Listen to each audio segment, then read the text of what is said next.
everyone, it's me, Casey Rain from The Violet Reality. I'm back after a while with another episode of your favorite interview series, Uncovering Prince. If you are new to our channel, Uncovering Prince is where we talk to a lot of people that have worked with Prince, as well as authors that are writing about Prince, or anybody really that has interesting Prince related projects going on. And that is exactly what we're doing today. We are here to talk to John McKie, who is the author of the upcoming book, which is out very, very soon, which is Prince, Sign of the Times. Welcome to the channel, John. Casey, it's an absolute pleasure to be here. And, I really enjoyed your podcast when I was writing the book. So thanks for helping me get through it. Of course, of course. So, your book is coming out, I believe, within the next week. It's about a week away, right? As we film this. That's right. Um, Yeah. you were kind enough to send me an advanced PDF copy. Um, I must admit, I have been so slammed at work that I'm not all the way through it yet, but I am about, I would say, a good third of the way through it. So that's a good start, and I'm very impressed. And I'm not just Good. saying that to blow smoke up your ass. I genuinely have really have really enjoyed what I've read so far. And as I mentioned on Twitter, you ticked one of my boxes very, very early on in the book with a Prince and Michael Jackson anecdote that was new to me, and that is like Yeah. that's what I live for. As a huge fan of both, I relish every anecdote of the complex relationship between these two men, which of course is something that you cannot write many kinds of Prince books, particularly ones focused around 80s projects with bringing this up. So yes, that was the early signal for me that this is a book that I'm really going to enjoy, as I have done so far. So I want to start with um, as far as my position. I personally am one of the many people that would say that Sign of the Times is the greatest album of all time. Not just the greatest Prince album of all time, but the greatest album of all time by anyone. But with that being said, I've always felt that there's not a lot of published work specifically focused on Sign of the Times. And that's why I was really interested when I first heard about your book. Um, I think the only other one that comes to mind is the 33 and a third one that I read, Yes. which all due credit to is it Michelangelo Mados? Is that the guy's name? That's right. Yeah. Um, it's a perfectly fine and enjoyable book, but my take on it a long time ago when I read it was that the focus was more on like his experiences and memories and things and like what the book meant to him, right? Yeah. Which is a fine approach, but it's not my preferred approach. Whereas I think what you're doing here is more in that direction, certainly, and getting insight from people that were around, and trying to sort of fit all these very complex puzzle pieces together, because it is also one of the most complex albums in terms of understanding how it came about and its structure and its kind of unique position in pop history, as far as I'm concerned. So, what was the impetus for you to A, start writing a Prince book, and B, deciding I'm going to do it about Sign of the Times? I agree with you. I think Sign of the Times is Prince's high watermark. I know there's other Prince albums that you love, the date after that. I know that. And um, I also think in terms of music, I don't know if I would say that Sign of the Times was the best album ever. But what I would say is this. I'd say that no one in pop music has done or could do what Prince did. No one could. And that even includes the greats like, you know, I think Stevie Wonder for me is the only one who comes really close. You could argue that what Stevie did between 70 and 76 was, you know, better than anyone. And I mean, I love the Beatles, I love them. But, in terms of what people have done in music, in terms of the boldness of what Prince did, in terms of, even things like what he did with the logo and changing his name and just the fearlessness of him. But then you see him live and you see him dancing like that in heels and playing the guitar the way he did. You think, wow, there's no one like him. So if you take the attitude that this is the most self-actualized pop star who ever lived, and then you think, well, when was he at his best? For me, it's hard to see beyond Sign of the Times. So that was just a moment of just fandom and thinking, "Wow, this guy's great," and Sign of the Times is amazing. And then I was in the pub in Manchester, as I say at the end of the book in the acknowledgements, and I met the BBC's music editor, Mark Savage. He's a big Prince fan. There's a lot of people Oh, who are really I know Mark. into I know Mark. Mark's yeah, great. yeah, and a lot of people, well, a lot of people, like Andrew Watt, who's produced the last Rolling Stones album, has got a Prince tattoo, and Prince is his favorite artist as well. He produced Gaga and Bruno's like #1 song that was #1 for 5 weeks in the States, and again, for him, Prince is the greatest who ever lived. So, anyway, for Mark, I got in the pub and started talking to Mark, and I said, "Hey, it's the 30th anniversary of Sign of the Times," and I knew he was busy, so I said, "Can I write a feature about?" And I knew he was a big Prince fan. So he was like, "Yeah, all right."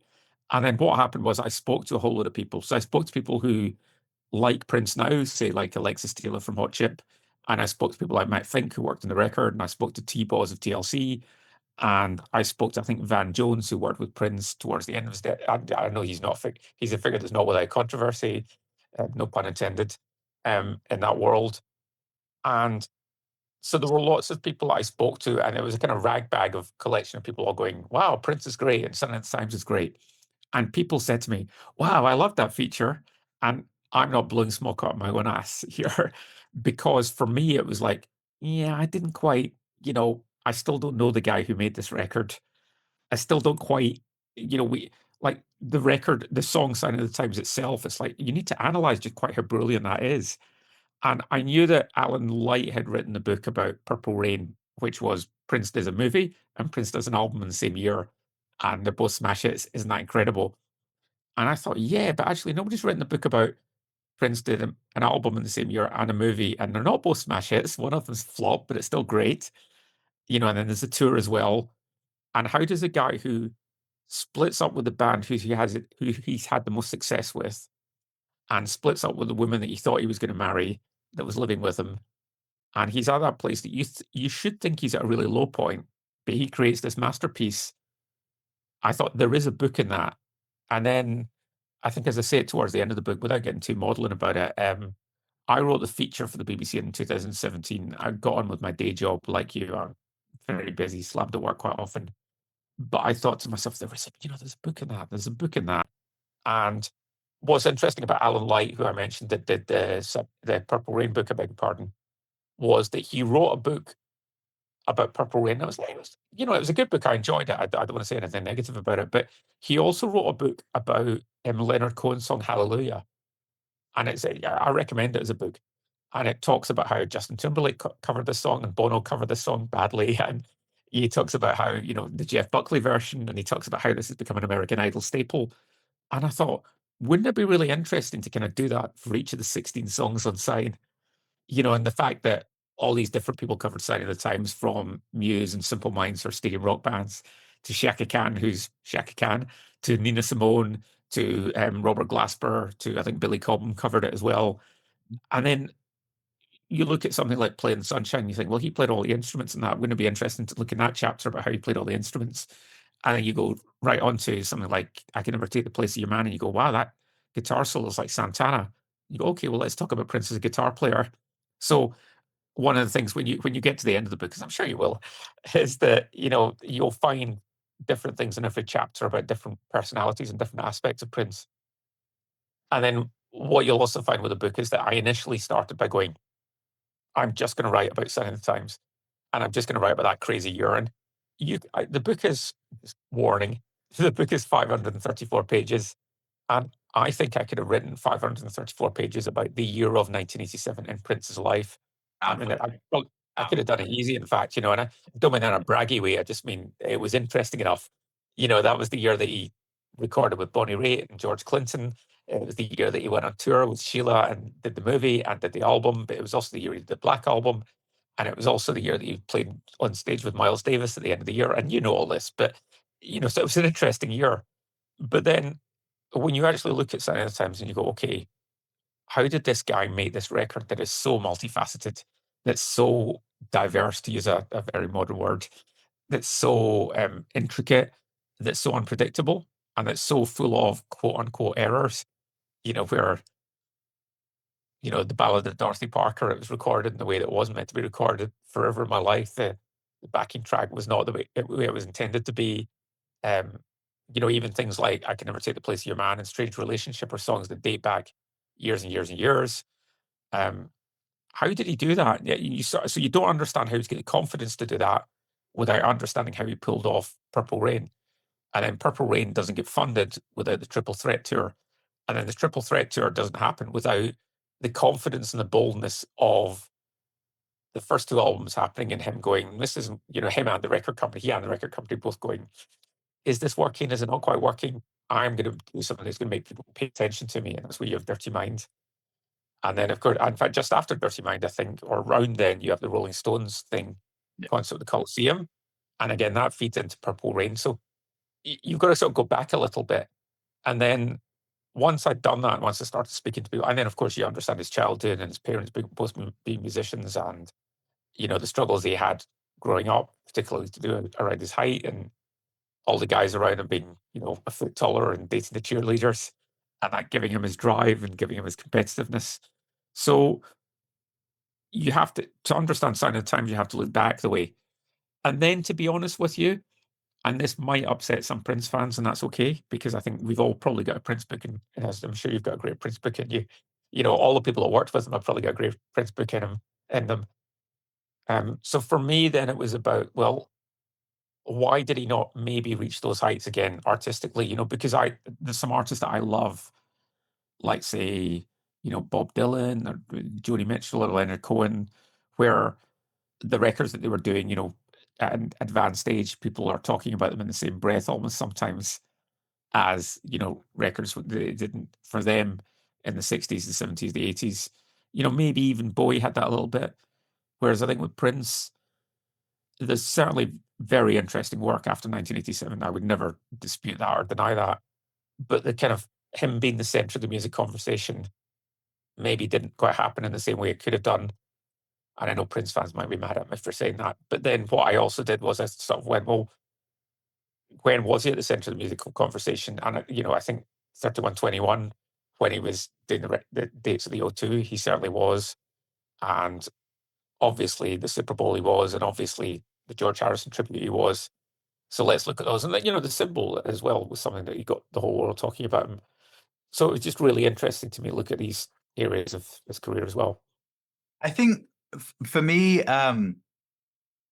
there's this really interesting thing that Prince does where um, you sort of wonder how many of how many things that we love in his career, whether it is an album like Sign or anything else, uh, how many of these things can have been completely conceptualized and planned for in advance, and how many of them are almost like his middle finger knee jerk reaction to something that he was unhappy about, right? And actually, he found a way to make it work in less than ideal situations. And one of those things for me is like Dirty Mind is Dirty Mind because he blew all of the budget on the first two albums and he had no budget.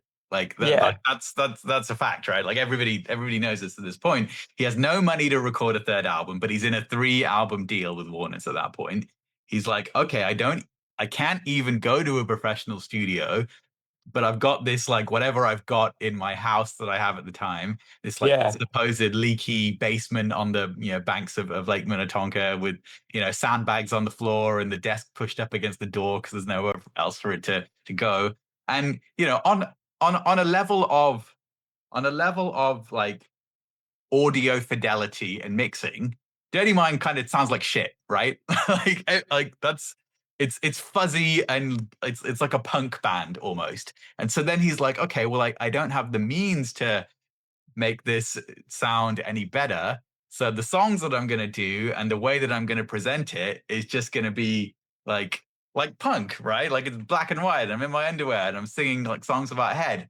And that like it worked, right? So that's like that wouldn't have happened had he not had no money because he'd blown it all, right? So yeah, it's yeah. and I think Sign is similar in the sense that Hmm.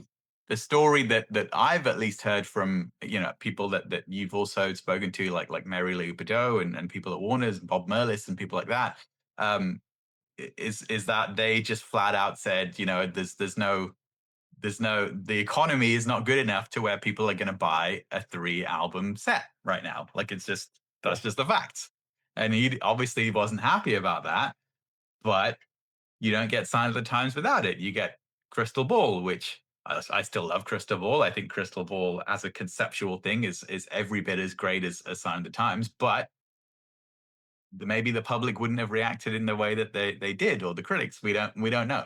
So it's like I love following that kind of trend of trying to understand those reasons between art and I guess commerce and business priorities and all that kind of stuff. It's really fascinating.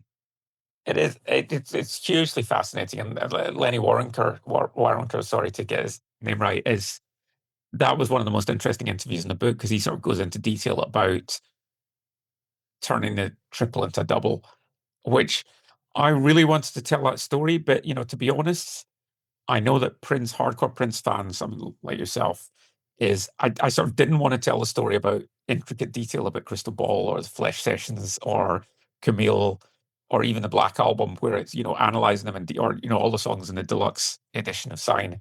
And I thought what I wanted to do was kind of just go, let's take the basis that this is a classic album, which I think we can agree on, and let's celebrate these 16 songs that ended up in the classic album.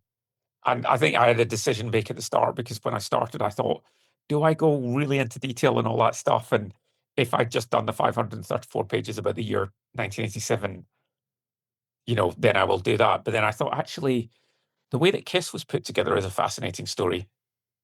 So I wanted to tell that story. The way that Purple Rain was put together is a fascinating story. And I told part of that story and, When Doves Cry again a little bit. And, just anything about you're right. I think Michael Caine, the actor, uses it. Well, you know who Michael Caine is, but he uses a phrase quite a lot in interviews, and he talks about it with his family, where he uses the phrase "use the disadvantage," which I think is a really interesting one. So this is a working class guy at a time that there were no working class actors; they were all posh, and he goes into Hollywood and he goes, "Well, my disadvantage is I'm different," and that becomes an advantage. And I think Prince was unparalleled in music. At I've fallen out with my band. Well, I'll just have to do it myself. I have split up with my girlfriend. Well, there's probably a great song there. I have fallen out with my record company. Okay, I'm going to rebrand myself in a way that they can't challenge it. I have changed the mode of distribution for my music. Okay, let's talk about supermarket. Let's talk about a newspaper. Let's talk about the internet. And he's got an amazing habit of making other musicians look flat-footed. Both in terms of the way he danced, but also, from a business perspective. It's sort of it's a weird double-edged sword, isn't it? Because there's this bit that you in the book where I think you quote Alan Leeds as saying, unlike Madonna, Prince never kind of really developed his personal life, and if he had done, right, then you don't get what you just talked about, right? Like you don't get the That's person right. like entire life is on wax, right? The person who has a situation and there's gonna be a song or an album about it, which is which is the thing that we love, and it's also like there's also a kind of tragedy to it, right? Like that's the way I feel. Like, yeah, Yeah, and I mean, I'll be honest with you, this is gonna sound naff, but, when you spend as long writing the book as I did, and, you're working on it late at night, because I was working, outside of the day job, I couldn't help but think, would Prince like me? And then there's part of you sort of thinking, well, he'd probably have shut this book down if he was still alive and, told everyone, let's talk about me. And then, I'm under no illusions about that. But there's also part of you that sort of thinks, this was a guy that was had a deep faith, had a really strong charitable side, loved music, and I'm sure you've had this thought as well. It's like you'd like to think that you would have got on with him, but he could also shut people down, and he didn't want he didn't like people pleasers and he didn't like people that, he could smell fear. And I think most of us, if we'd met Prince for any length of time, would be a bit scared, because he's a pretty intimidating guy. So I don't know if that answers your question, but I think that whole thing of just, yeah, would he was very aware that one of the interviews said he was very aware of what people wanted from him. mm. And I Yeah. think if you're Prince and you can walk into a room and just conquer it, by putting the guitar over your neck and just rocking it, and that's in an acoustic sense, let alone electric, let alone with a band. Yeah. He knew the power he had. And as you say, that can be a good and a bad thing. And you're right. I think it's really empathetic and perceptive of you to say that it's kind of sad. There's a story towards the end of the book, which I'm sure you've heard. But and again, this was not through an interview. That was just this was just me looking up stuff on the internet. But is that when he played, was it Toronto? I think it was at Toronto or Vancouver. It was a club in Canada, and he played an after-hour show. And I think he came out at 2 in the morning and he said, "I'll come back in a minute to play for you." And then he came out at 3:30 in the morning and he said, I'm still, I'm coming out in a minute," or words to that effect. And fewer people were there. And I think he ended up coming out something like 4:20 in the morning and playing a 45-minute set. And, is that a heroic story? Because it's amazing that he did it. Is it a sad story because he couldn't do anything but do that? Is it, and I say that not to denigrate him, I say it to praise him, but there's a lot there. There's layers there, Do you know what I mean? Yeah, it's the same thing that, that makes anyone who I think could be reasonably classified as a genius. Uh, it's the good and bad. It's the yin and yang of that, right? Like, because I think as a creative person, you know, working on projects, whether it's I work on music and I work on lots of things, and you write obviously, so we're all aware of being in that kind of what they call like flow state, right? Which is a really good Yeah. be in, and it feels really good, right? Like nobody would ever deny that being in flow state is a great feeling, but if you're compelled to just be in that state all the time, what does that do to you? It's I, because how do you not get burned out? I don't understand it. yeah. Yeah. And one of the things I wanted to write about is, and I think, that there's different kinds of biographies. And, that, I mean, briefly, not this doesn't answer your question, but just briefly to go into this, that um, sometimes people talk about a biography where it's like, let me give you my opinion about so and so, and that's fine, that's great. That's some of the books that we're talking about already. And some of the biographies are like, so and so was born at such and such, and they met so and so, and then they married such and such, and then they made this record, and then they died. And I kind of wanted to write something that was a bit deeper. So I wanted to write about, okay, what was it like if you worked for Prince? What was that like? Mm, What was it like if you were in his band? And I know some Prince fans will be just write about him. Don't write about Michael Jackson. Don't write about Madonna. He's much better than them. But for me, it was like I think you can't understand Prince without understanding his contemporaries, mm, and then you can't understand him without understanding the people like Sly Stone and James Brown and Stevie and Carlos Santana and Joni that he loved, and then what I didn't want to do is just sort of go, oh, um, yeah. Did you know that Prince loved James Brown? I wanted to speak to someone that played with James Brown and go, well, what was he like as a band leader? What drove him? And then, okay, what was Sly Stone like as a band leader? Why did Sly Stone not keep making records the way that Prince kept making records? And, turns out it was drugs. But, to get that perspective from people um, and yeah. be able to look at Prince alongside other people, I think for me was really interesting.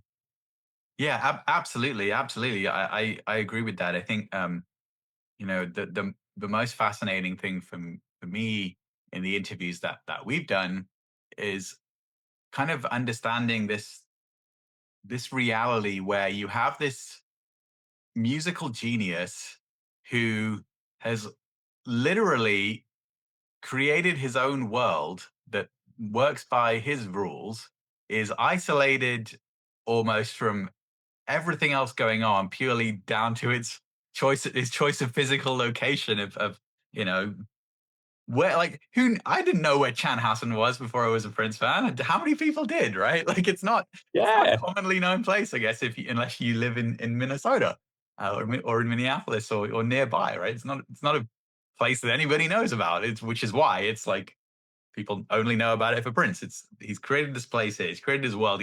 To the point of having like no clock, so that people that go in there don't even know what time it is. But then the other part of that is that other than him, nobody else is permanently in that world, right? They're in it for any given period of time.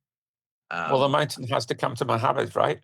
I mean, not that I'm comparing Prince to Mohammed, but you know what I mean. yeah. The you know, and what was again a personal note was that my lovely wife is one of the best people I know, luckily, because I'm married to her. But she got me for a landmark birthday. She got me a trip to um, Paisley Park, which was fantastic and fascinating. And I know you've been, and it's such an incredible place to go.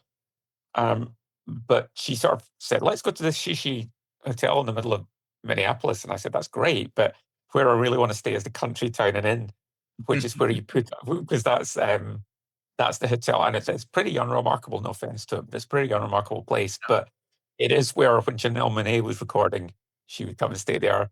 When Judith Hill was recording, Prince would put her up there. When all the engineers were coming there, he'd put them up there. So I wanted to get a sense of um, you know, one of the engineers, I think it was Dylan Dresdel, who's worked with Britney and Madonna and the Black Eyed Peas and Michael Jackson as well.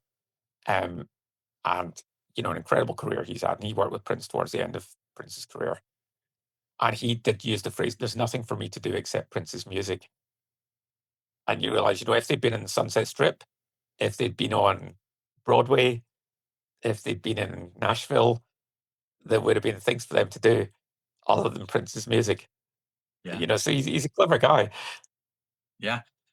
With that being said, um,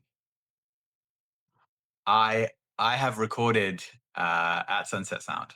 I did a session there maybe Wow. 2 years ago with a few different producers. My cousin DJ Swami, Tom Rothrock, did Beck's stuff, Wow. the first album.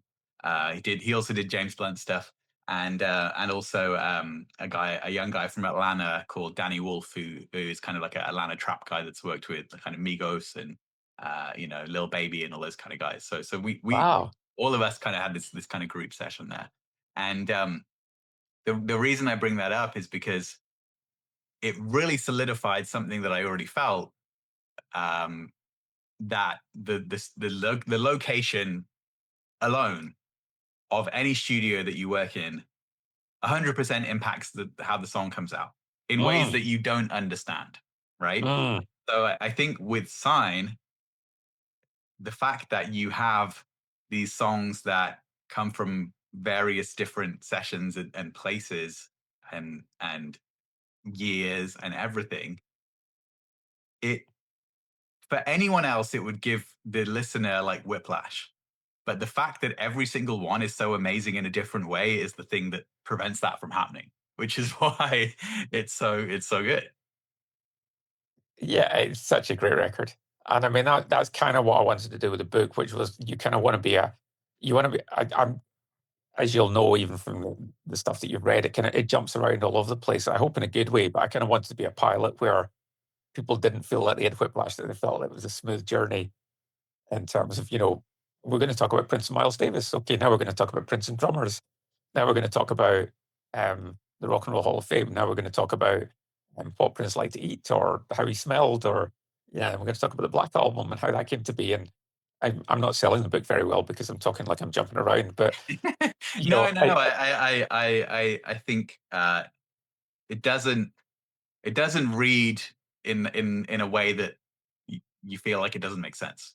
Like yeah, thank you, it thank you, feels contextual to me at least. thank you, But thank you. Good.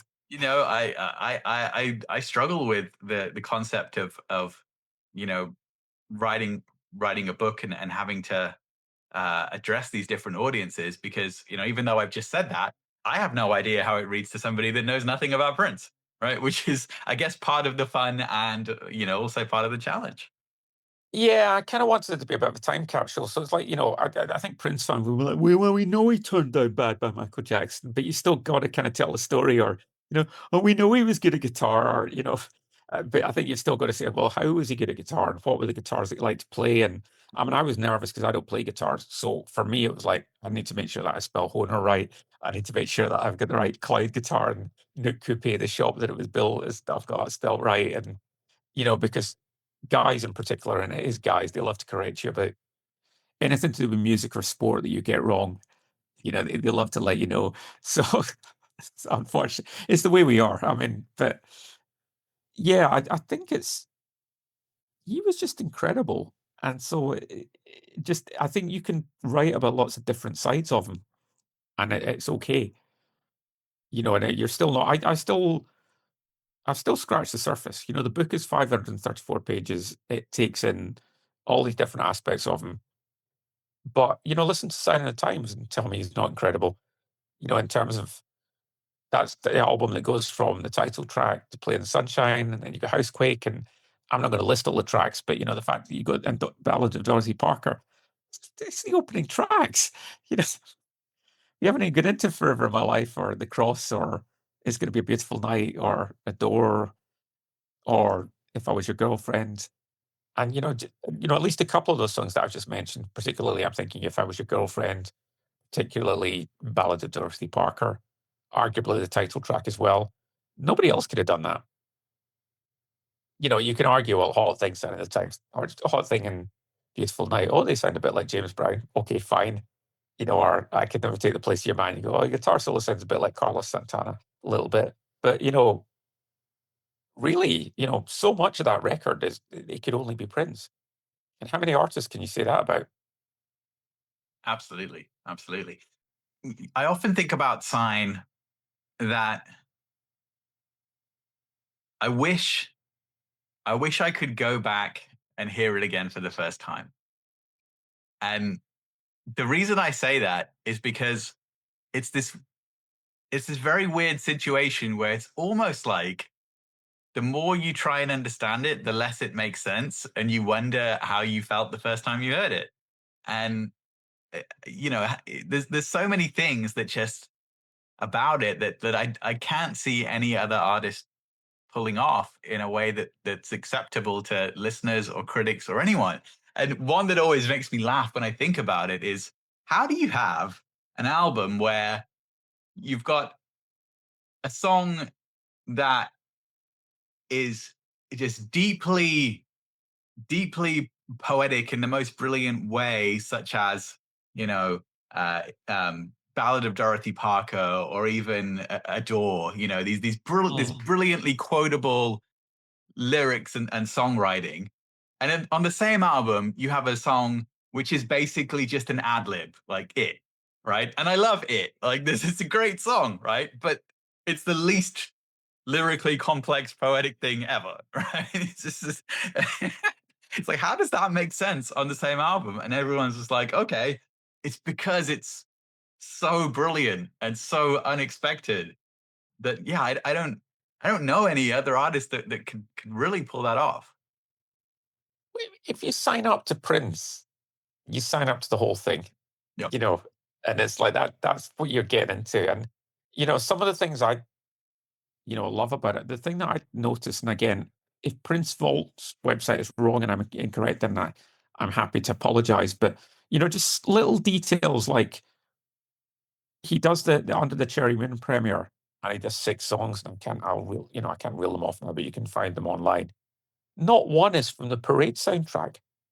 You know, explain that to me. It's like it's the premiere of a film, and he doesn't do one song for the soundtrack. Or, the press conference that he does, the Super Bowl, where he really doesn't want to answer any questions. And I think he does Johnny Be Good, Another Lover Hole in Your Head, and Get on the Boat. Yeah. And it's like, what? What? Like, it's just so unbelievably random. And I think so.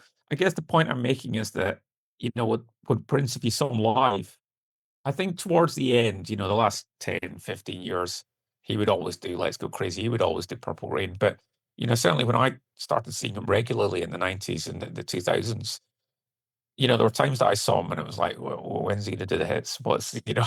And, and I'm sure we've all seen iterations of Prince live. The fans have, hardcore fans certainly, where iterations of Prince live where you're just like, or the Super Bowl, where he's doing Creedence Clearwater or he's doing Foo Fighters.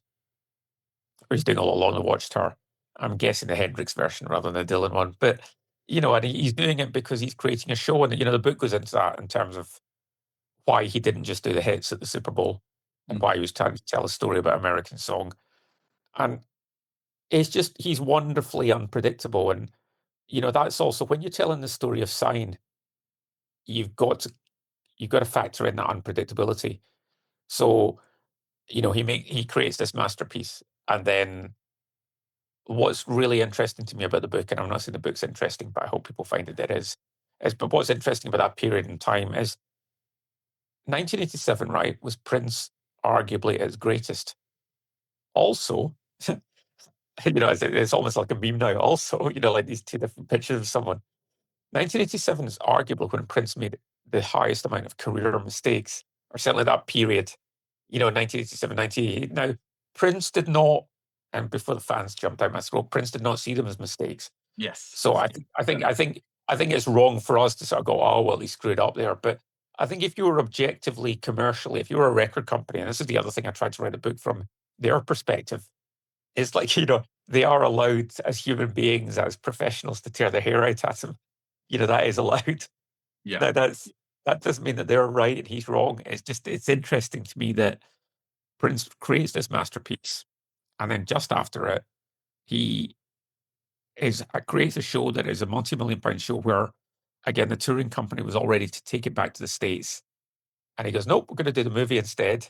So then that costs a huge amount of money, and, things have to be paid to, touring productions that are expecting in the States. The momentum of the album is somewhat shut down. The fact that the movie, most concert movies, they say put them out in the summer, and he says, nope, it's coming out now, towards the end of the year. I'm going to distribute it myself because Warner Brothers doesn't do it. I'm not saying it's a mistake, but it's an interesting choice. It certainly commercially doesn't help it. It's the same year that he puts the Black Album out, and the record company says, "No, please, please, please don't. You're going to kill off Sign of the Times." And he says, "I don't care. I'm doing it." And then just when they get used to the idea, just when they printed out all the sleeves and all the copies, he says, "No, I'm not going to do it." And then following on from that, you've got I love the Love Sexy sleeve. I think Jean-Baptiste Mondino has done a great job, and how can you argue with it? But again, if you're a record company, you're like, how are we going to get this in stores? And then he doesn't ban the record, and you know what I mean by that. The tracks are all, Yeah. one of a piece. As to how are we going to do this in radio? How are DJs going to play it? And again, I think what I wanted to write the book that was saying, yes, wouldn't it be amazing to be Prince? Isn't Prince amazing? But okay, what was it actually like being his girlfriend? What was it actually like if you worked for Warner Brothers at the time? What was it actually like being in a band with him? Yes. And Yes. and Yeah. not shy away from that it could be tough for all these people. What was it like being his engineer, and you go home at 4 in the morning and he calls you at 5 in the morning when you're brushing your teeth and says, I've got an idea for a track and it has to be recorded now. What's that like? And I imagine that would get quite old quite quickly. Yes. The first few Yeah. times I that mean, happened, maybe, yeah. I, I think this is a person that you've interviewed, and I also have, although viewers of this channel won't know that because we never actually put it out. It was related to a project that was that Kim and I were involved in, but we were not the people at the top of the chain. We were sent out to do a bunch of stuff for a project that, for various reasons, unfortunately didn't pan out. But we went to LA and we sat down in an office and interviewed Bob Merlis from Warner Brothers. Wow, yeah. And anyone watching who's not familiar, Bob Merlis was like head of publicity at Warner's. Um, and what was really funny about this interview for me was like, we're talking to him for probably about an hour about Prince. And my impression of Bob this entire time that he's talking to us is that he's this kind of no nonsense, straight talking, maybe a little bit kind of grumpy guy. Like that's the vibe I was getting from him. And then right at the end of the interview, in like the last 10 minutes or so. In fact, it may not even have been in the interview. It may have been, after we turned off the cameras. I just said to him, what was it like working with Roger Troutman and Zapp? Because I'm also a huge Zapp and Roger fan, one of my favorite bands of all time. And when I said that question to him, it was like his whole demeanor changed. He lit up. He started getting really like happy and excited and talking about Roger and how great Roger was. And I was just like, oh, this is the difference between a guy that made your life harder and a guy that didn't. Yes. Yeah, and I think it's very easy to go, "Oh, Warner Brothers, they're terrible. Prince could have given us a triple album. Oh, they treated him horribly in the '90s." And then going, "Well, hang on a minute. If you're looking after Prince, what's that like?" And he decides he's not going to do any interviews for you for a major campaign. He decides that he's going to do another record 2 minutes after the last one. He's going to put out he's going to put out the Madhouse records, and he's going to there's so many things that you could say that the Time and Vanity Six but that would be exciting initially, and then you'd be thinking, how do we handle this? How do we navigate this? How do we? Because he didn't seem to have a timeline, Mm. Prince. He seemed when he wanted to have music out, he put it out. Yeah, and I think also it's for a lot of those people, especially the creative people, it's this idea of like, yeah, I'm happy to give you this initial support and push them when making something cool, and then you're on your own after that. Like you go figure everything else out, which is exactly why St. Paul left the family because Yeah, Prince made this album and these videos are out, and then he's like, "Bye, I'm going away to film this thing in France for like a year, like whatever." Like Paul's just sitting there like, eh. So yeah. it's not easy. But the way I kind of think about it is that the way I understand his attitude and his decision making is he's just going along this constant path of every day of I'm just going to do whatever I want, and sometimes these things are going to work out and sometimes they're not, but at the end of it it's probably all just going to balance out, right? which is Yeah. which is I think exactly what happened, right? Like there are just as many things that you say, wow, like he was like so he had such foresight in doing this thing, and there are just as many things you say like, why did he do that? Like that doesn't make any sense. Like why did he pull all of his music down from YouTube? Like why did he sue all the fans? Like all the fan sites. And it's like, but for him, every one of those decisions doesn't really have more weight than the next one. It's just another No. decision in a long tree of decisions. And I think that's amazing. It's almost like playing sports, right? Like if you're playing basketball, if you take like 500 shots at the hoop, probably a bunch of Yeah. them are going to go in and a bunch of them aren't going Yeah. to go in, but that's someone else's problem. Like you're just going to keep shooting. Yeah, no, it wasn't Michael Jordan said, "I succeed because I fail," and he talks about the thousands of times that he's lipped the basket. And Absolutely. and Michael Jordan is, with all due respect to Kobe and LeBron, is probably the best who ever did it. And but that comes from not being afraid to fail. And I think Prince was not afraid to fail. And one of the things I thought about a lot, and you kind of touched on earlier in the interview, but and you talk about creative people, is that freedom. And I think that's why the book is the way it is, because I wanted the freedom to write the book the way I wanted to write the book. And so I didn't speak to publishers until it was 90% finished. And the book does, I think, as it said in the publisher's note, it says a freewheeling and kaleidoscopic. It's it goes all over the place, and I wanted that freedom. And that was partly inspired by just looking at Prince and going, well, how did he do it? And I think Prince has got a lot to teach anyone creative in terms of just the fearlessness, in terms of zigging when everyone else zagged, and in terms of just not just being brave, but just being unpredictable. Because Prince's idea of success is different from the world's idea of success.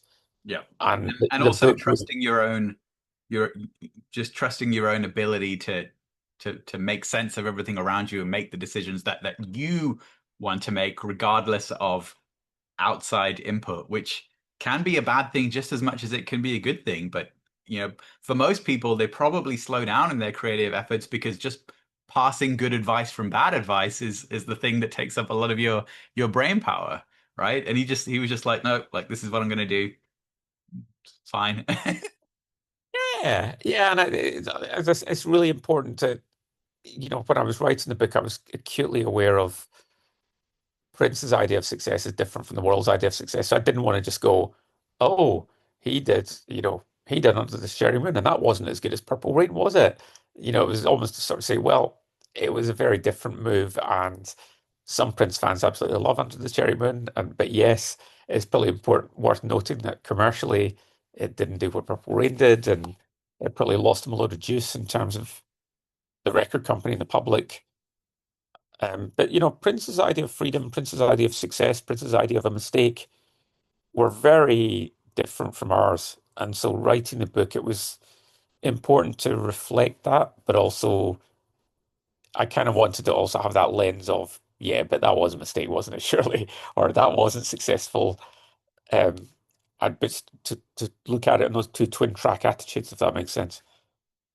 Yeah, absolutely, absolutely. I think Prince in general appeals to all of us that have a however much of a streak of rebellion or anti-establishment thinking or wanting to do what you want to do.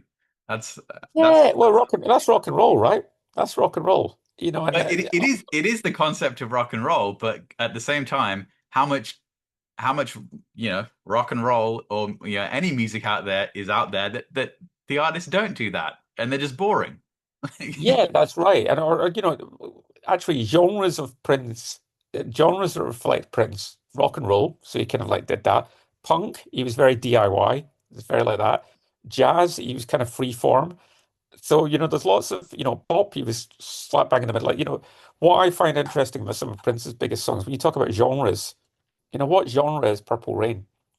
I mean, is it country? Is it blues? Is it pop? What It's genre is Prince. signing the time? It's Prince, that's right. And what genre is signing the times? Yeah. Is it a protest song? Is it funk? Is it blues? Is it is it something else? Is it pop? And again, yeah, as you say, it's Prince. But music got really, and this is what's also interesting about signing the times. It really segmented, I think, in the 90s, around about when Eminem was massive, and I love Eminem, but it was very much, I remember being in the music press at that time, and it was just everything felt very segmented, where it was like, okay, Westlife and Britney, you belong over here, and Limp Bizkit, you belong over here, wherever that is, and Eminem and Dr. Dre and Jay-Z, you belong over here, and Mm. um, and even someone like, Kanye coming along and sort of disrupting things a little bit, it makes it more interesting. Or even someone like Taylor Swift, who's massive and does country music, but also works with Max Martin. It's interesting, when people just say, no, no, no, we're not going to follow that path, we're going to do that. And nobody did that better, or nobody ignored the paths that were meant to be assigned for them more than Prince did. Yeah, absolutely. Speaking of the title track, I don't remember when it was. We used to do this thing on Twitter called Prince Twitter Thread where like we'd come together as a group and everyone would pick a song from an album and over the course of 2 weeks or whatever, like everybody would do a I lengthy read it. thread about one of the songs. And I participated in a few. I remember You did Breakdown, didn't you? I did Breakdown. I Yes, read I did. that. It was very Yes, good. I did Love that song. Pheromone from Come. Wow, yeah. I did Computer Blue, and I think I think I did Sign of the Times, the title track. I'm pretty sure I managed to grab that one. I think. And my memory is bad. It may have been something else where I was exploring Sign, but one thing that I pointed out that I think resonated with people is I I feel like the title track was influenced by the message, the Grandmaster Flash. Like Mm, it feels the composition, the minimalism of it, the way it yeah, grooves in a dark kind of way, and even the vocal delivery. Because imagine that so the vocal delivery is almost like half rapping and half singing because he's not outright belting it, right? And yeah. there's some melody in there, but it's not pushed that far. If you take away that little bit of melody and you play it a little bit more straight, think about the pattern of the words. It's like France, a skinny man died of a big disease with a little name. You just put it like that. It's the message, right? I was This like, is what I love, though. I see what This you is did what I there. love about. Yeah, this is what I love about the Prince dub, though, because you were talking about Dirty Mind earlier, and when you do what I've just done, and you hear your points about Dirty Mind, you're like, oh. I should have put that. I should have made that point in the book. And what you just said about Sign of the Times, and that didn't even occur to me. And yeah, I should have put that in the book. And you can never tell the whole story about Prince. It never There's ends. just it never ends. Yeah. And one of the things you talked about the album earlier, and people listening to it for the first time, I thought that was, to go back to that, if you don't mind. One of the reasons that I wrote the book was that I've got, nephews and nieces and, friends of mine who've got kids. And, I love the idea of like, they know that this old guy that they know has written this book. And, they're going to read it and then they're going to listen to the album for the first time. They're going to see the movie for the first time. And that's amazing. And, the other thing that I thought when you said that was that I do like Questlove's comment about he sort of said that a lot of people say Prince albums start with Sign of the Times, and he says, "No, no, no, no, no, no, leave that to the end." And that's kind of cool. Like the idea that you could explore all of Prince's albums, and somebody says you're not allowed to listen to Sign of the Times until you listen to all. I don't know if we're going to go for 38 or 39, depending on Welcome to America, and there's others, but I've said 39. I'm paranoid someone's going to go, no, actually, I think you'll find it's 42 because you missed out, you know, the truth or the news or, anyway. But I mean, I've got, I don't, it's never, I don't think it's ever been easy to make a suggestion of how someone gets into Prince. And, yeah, and certainly now in a streaming era, it's different than it was, before that. yeah, I mean, for me, I think for a lot of people that, weren't there for all of it in real time, it was kind of it was kind of circumstantial which albums you listen to at what time. Like yeah, as I was going through the process of a teenager of getting them, there might be a day where I wandered into HMV and say, oh, they've got this copy of this one and it's only, 4.99 today, or there's a sale on or whatever. And it could be, 10 years gone from the last one that I had got. And the order didn't, it doesn't make any sense. yeah. But that's what's great about it as well. I don't know whether Sign of the Times makes more sense in any configuration of discovering Prince. I don't know how it feels for that to be the first Prince album anybody hears, or or the last, as you suggested. I don't know. But that's why I Yeah, think no, and his work's so important.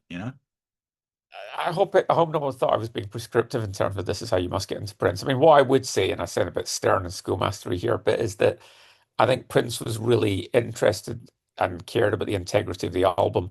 Mm, And, some people talk about, like when I interviewed Susan Rogers, she talked about Playing Sunshine being a segue song. And, there's a reason that yeah, it's Sign of the Times, then it's Playing the Sunshine, then it's Housequake. yep, And the Prince willed it that way. And so, the idea of even, it's funny because I downloaded Sign of the Times onto my phone, as you'd expect. So, I could listen to it on the way into work. And I think for some reason, Housequake disappeared. It didn't click over properly. And it didn't sound right, to have a track missing and not have it the right way around. And, it's like, where's Housequake? Where is it? Why is it not, I mean, why is it not I saying? think No, there are you know albums what?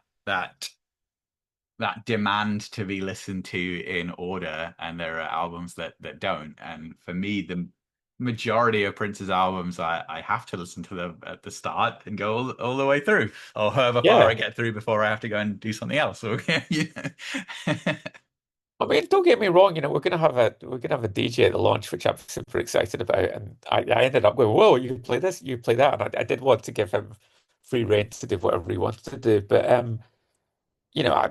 I love hearing DMSER and the DMSR and Sticky Like Glue and you know a time song like 7779311, all mixed into the when I'm dancing to all of them. Fantastic. Who doesn't love that? But Prince did assemble his albums the way he assembled his albums. So it's kind of good to honor that in terms of getting into them. And also the movie. I know that Little Red Corvette and I know that Now's the Time was played, but it's the album, isn't it? yeah, more or less. Yeah. More or less, So it's and that's one of the things I love about the movie. I think the movie would have been weaker if it had been a whole greatest hits thing. Mhm. I think you Yeah. might disagree with that, but No, no, no. I agree. It's it elevates it over time beyond your average concert movie. I don't, even with Prince, I like things like that better than just watching, okay, here's a straight front to back concert movie of, there's some hits and there's some non-hits. And like I probably watched the Welcome to America show like once. Like I don't it's not something Yeah, that because I and maybe it's because I also went to so many shows of that structure, between in the 2000s. yes, yeah, me Um too. Yeah, but yeah, it's something like Sign. It's the concert. It's very unique in that way. With okay, this is almost exclusively songs from the album. It has these funny little segues and interlude bits with people in the band. It has even the sort of weirdness that I guess you wouldn't even know unless you start studying the lore of it of how the videos from Paisley and the audio is from yeah, Rotterdam and there's these bits of like Paris and some crowd shots. It's like like that kind of weirdness is what makes it more interesting to me. yeah. And I tried to cover that in the book, but even then, I still didn't And what I did want to do and I couldn't do. I mean, a few things that I did manage to do in the book, but one of the things I really wanted to do and couldn't do was to find someone that was in the audience at Paisley Park. Mm. Because imagine asking them, what was that like, and how many days was it? And apparently they ordered the McDonald's all one day, and the chips drained, it clogged the system, and, nearly flooded the place. And it only just opened, and there were all sorts of technical hitches. And I'd love to speak to people and go, what was that like? Being in a room and you get this email saying, right, are you free? How long is it going to take? It was going to take 10 days. You're going to be in this big sound stage, and you've got to pretend that you're in a big arena in Holland. It's crazy. It wasn't until we saw the IMAX version that we saw a couple of weeks ago that I really looked at it in that quality and was like, okay, I can pretty much tell now every time that there's a cut between a Paisley bit and a non-Paisley bit. Like that was never obvious on the VHS because you can't see enough of it to really know. But speaking of which, very strange decision to not try and do any kind of or much remastering on the "You Got the Look" portion, which is, I think, especially with the IMAX release, is very jarring when you see that quality dip for like 4 minutes. But again, it's part of the weirdness and uniqueness of the movie that makes it interesting. It's like why did you do that? Why did you shoot a music video that's supposed to look exactly like it and doesn't? And then it's not even filmed in the same way because it's not filmed on film like the movie was. And And different they director. get in the Yeah. middle of this like Yeah. kind of quasi, concert thing with interlude. Like, yeah, it's one of those decisions that I don't understand how you get to that conclusion, but cool. It makes it more fun. It makes it more interesting. But you know what? There's very little I'd change about that movie. And in fact, I'm kind of evangelistic about that movie in the sense that I think, and I love and cherish the BBC. I value the BBC. But for me, never mind The Wizard of Oz or The Great Escape. I think they should bang on. I believe this. I've, put this in my tombstone. The BBC should put on Sign of the Time every Christmas holidays. And just put it on, no debate. Just, and imagine seeing that for the first time. And, the BBC say, okay, we're going to show the Nutcracker, we're going to show King's College, singers from Cambridge, but we're also going to show you Sign of the Times. It's going to be on BBC Four or BBC Two. We'll put it on a New Year's Day or we'll put it on a Christmas Eve. Just do it, because it can't be that expensive, right?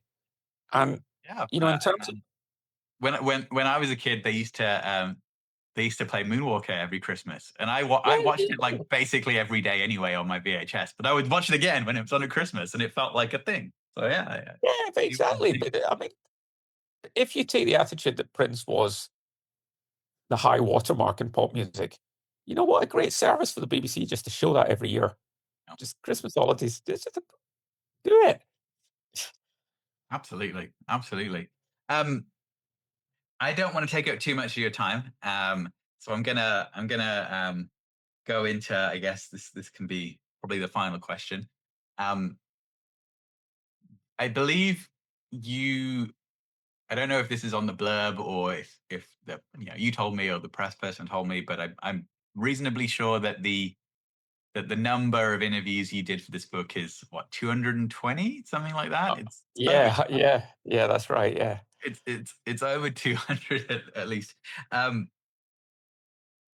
how do you how do you approach when you're making a project like this the people that you need to interview, the people that you want to interview, the people that you think these are people that I absolutely can't tell this story without.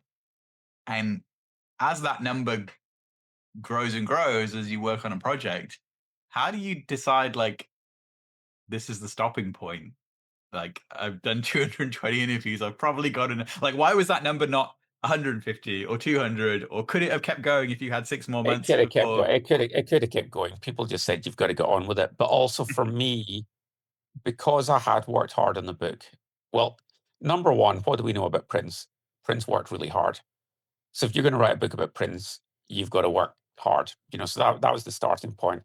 Second was I don't want to undersell the book, but I initially thought, right, I cannot write this book without Wendy and Lisa speaking to me, without Sheila speaking to me, ideally without Susanna speaking to me. And all of these people didn't speak to me, and that's totally fine, and they're right, and no problem with that at all.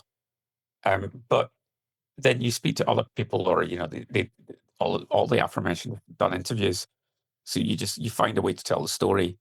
But then how do you tell the story better? And so for me, it was like I'm not going to turn down the chance to interview anyone. And then it's also then who do you speak to? So one of the best interviews I did for me was um, Bill Stepney, who was the president of Def Jam Records in 1987, because then you can talk to him about, well, what was the hip hop community's attitude to Prince?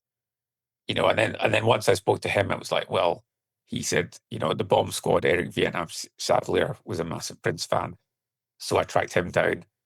And then you think, well, okay, well, who can we speak to that's contemporary in that community? So Talib Kweli, I was lucky enough to speak to him, and he's an activist and a writer, and his parents were educators and teachers, and Prince's parents were musicians. So I think there's a reason that they got on, and so that's just Prince and hip hop, and then that's got its own chapter, and then you think, well, it'd be really good to tell the story about the Super Bowl. So then you've got to speak to people from the Super Bowl, and you're telling the story about the Rock and Roll Hall of Fame. And so I tried really hard to get pretty much everyone that was on that stage, and a lot of people didn't speak to me. So Jeff Linton's not interviewed, Steve Winwood's not interviewed, but Danny Harrison's not interviewed. But I think everyone else that was on the stage just about that I could speak to. I mean, obviously Tom Petty's no longer with us, but everyone else I think was interviewed. So then that's a lot of people that you're interviewing. And then, as I said to you earlier, what I really wanted to very early on, I sort of thought, right, Prince and Miles Davis, they nearly did a record together. They played together at the end of 1987. Let's find out people who worked with Miles and find out, like, what did he? I know he said in interviews he really liked Prince, but did he really? And turns out he did, which is good. And what else did he like? And it's great. So when you interview Steve Lukather, Toto, because I interviewed him because Toto were recording in Studio 2 when Prince was recording in Studio 3. Steve Lukather was also a mate of George Harrison's, so you can ask him about that guitar solo. But, and then, of course, when you get a chance to you're lucky enough to speak to somebody like that, you go, what was it like being in the room when they made Africa? I mean, that doesn't make the book, but you still want to know, don't you? And I kind of got obsessed with these 80s session guys. I got obsessed with them, Yeah. which is part of the reason I interviewed Ray Parker Jr., because a friend of mine, I said that he was in the book, and he went, "Oh, who are you going to call?" And I was like, "Yes, I know he did Ghostbusters, but he was also known as being one of the most influential session guitarists at that time, and he played the Talking Book when he was 17. So then you ask him, well, what was it like working with Stevie? And then that helps you understand Stevie in the context of Prince as well. And then you find out that Ray was in the premiere of Under the Cherry Moon, and that he was also flown over to stay in a private yacht that used to belong to JFK while Prince was making the movie. So you get all these great stories just by, or you something like the Under the Cherry Moon premiere. I Yes. worked I worked really hard to get to the winner of the competition, which I was delighted to do. But then you also go, well, okay, can we get to speak to the MTV VJ at the time, Martha Quinn? Mhm. Mhm. Can we also speak to the guy that ran MTV at the time? Can we also speak to the photographer that was designated to kind of go and cover it, as I'm well as sure. Matt Flynn? I'm sure you must have, or you're at least aware of it. Have you read the "I Want My MTV" book? Yes. Well, So good, yes, so I good. yeah, and that part of that book informed. Well, I think I read the extract. I read the extract about competitions, but I think people who love MTV at the time will enjoy that part of the book definitely. And a few people have said that's their favorite chapter, which is I there's another. I had Yeah, a great phone call a few years ago with a screenwriter that was writing. There was a movie that was greenlit about the whole Sheridan, Wyoming thing and the End of the Cherry Moon premiere, and I think it Elizabeth Banks, right? yeah, Elizabeth Banks' company. And the screenwriter is the guy that did a lot of the Saw movies. Josh, his name's Josh. I forgot his last name. Um, but I literally DM'd him when that news broke that this was happening and his name is mentioned in it, and he hit me straight back up and he's like, "Here's my phone number," and I called him and we had this great conversation about it. I think my understanding is that it's most likely stuck in development hell at this point, but it's just the fact that this is a project that can get greenlit entirely about this thing shows you how much kind of uncovered storytelling and ground there is to cover about this very specific, like what, 2-day period of time that you just think, how did this happen in a place that is in the middle of nowhere? It's like backwards, like cowboy town. It's just alone. It's such a fascinating story.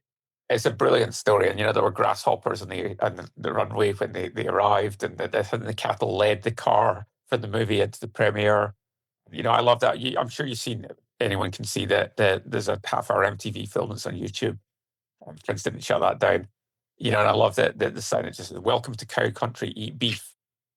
And I think Queen Elizabeth was there a year before to look at horses. So The best 2 years of that town's history. yeah, they had the Queen one year and then they had Prince next year. Yeah, it's wild. Yeah, but it's also that MTV.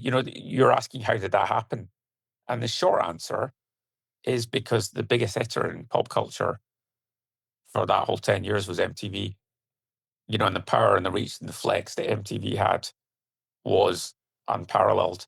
So Yep. when MTV said, "When the entertainment premiere in your hometown," if they They were wanted not to organize that expecting the call competition, to come from Sheridan, Wyoming.